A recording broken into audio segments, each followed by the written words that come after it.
last year, I did trauma therapy, and a lot of my childhood memories have come back. They were never really gone, but trauma therapy made them so they don't hurt so much, so I can explore them now. My dad had a casino boat business. Two men tried to steal that business. When my dad confronted one of them, the argument got heated, and my dad stabbed him in the hand with a pen. That man was connected to the Gambino family, the Italian mafia, and they put a hit out on my dad. One night, my dad was driving home from work, and his car was boxed in, and he was shot at. This happened when I was in 3rd grade. One morning, before school, my mom woke my brother and I up and brought us over to our neighbors, and she told us our dad had died. I don't remember crying. I just wanted to go play Roller Coaster Tycoon. And I didn't have to go to school for a few days, which was great. Next week, at school lunch, I realized what dying meant. I was thinking about maraschino cherries. I used to sit at the bar at my parents' hotel, and I would order Shirley Temples, and I would ask for extra cherries. I loved eating the cherries. And drinking the Shirley Temple felt like work that made the cherries taste even better. I would usually get 4 cherries per drink, and I'd have to drink like 1/4 of the cup per cherry I ate. So one day my dad bought me a jar of maraschino cherries, but he didn't realize I didn't want a jar of cherries. But he looked so happy when he gave them to me that I pretended like I loved the cherries. Sitting at the cafeteria table, I thought of a jar of cherries in my dad's fridge, and I realized he would never buy me cherries ever again. He would never do anything I like or anything I don't like ever again. Later that year, I met my 2 best friends, Joanne Levy and Travis Marzicano. Joanne Levy was the school counselor, and she would let me come to her office whenever I wanted, and my teachers would let me go to her office whenever I asked. I didn't know I was getting special treatment at the time. I was in Joanne Levy's group called Banana Splits. Banana Splits was group therapy for children of divorced parents. They didn't have a group for kids whose parents had been murdered, so they put me in Banana Splits. Nowadays, when I do my meditation and I want to think of a safe space, the only space I can think of is Joanne Levy's office from 3rd grade.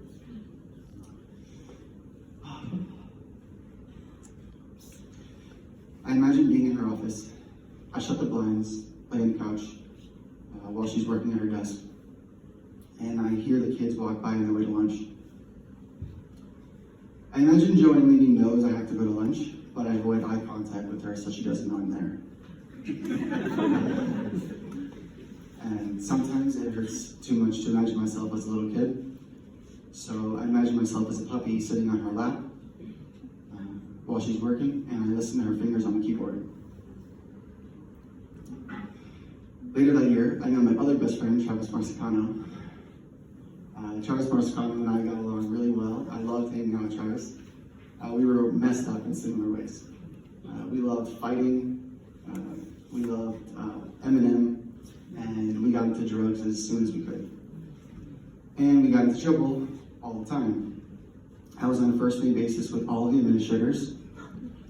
And then in 9th grade, I got kicked out of school. Right before I got kicked out of school, I loaned Travis $700 to buy and sell weed. But when I switched schools, Travis started hanging out with all the cool kids, and he started responding to my texts slower and slower. And then he told me that he had paid me back already when I knew he didn't.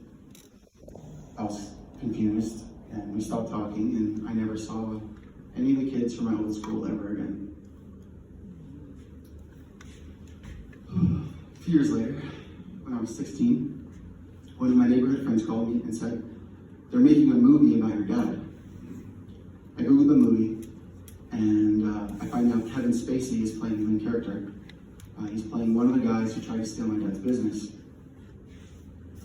I start watching the trailer, and then all of a sudden there's a scene of someone who looks just like my dad get shot in the face.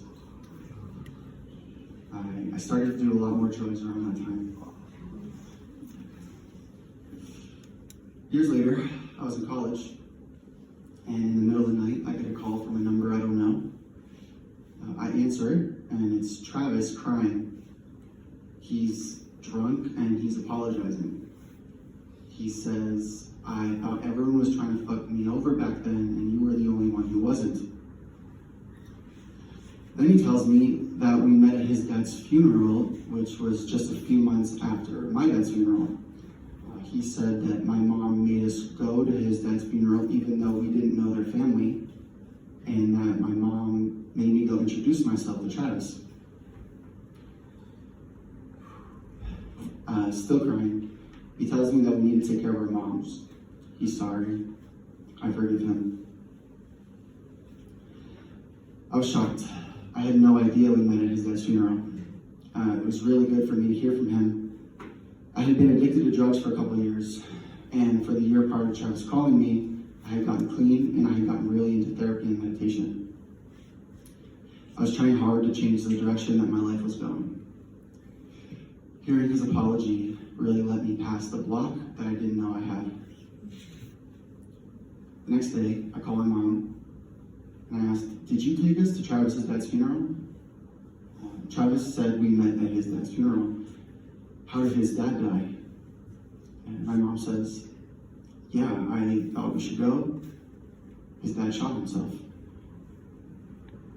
Travis and I agreed to meet in South Florida. We meet on the top floor of a parking garage at the beach at night, and he gives me some hundreds rolled up into a little wad. I wasn't expecting this. I open it, and I tell him it's too much. And he kind of like brushes me off, and he says, "No, it's right." I thank him, and we spend the rest of the night hanging out, drinking, having fun in the parking garage. Took me years to figure out that he gave me too much money on purpose. Recently, I read the book Forgiveness by Desmond Tutu. He says the first step towards forgiveness is telling your story. When I started reading the book, I thought it was other people that I needed to forgive. But I realized through telling these stories that it's myself I need to forgive. Even though these are sad stories for me, I don't feel sad anymore. I'm exploring new territory, and this feels like the beginning of a much larger story. Thank you.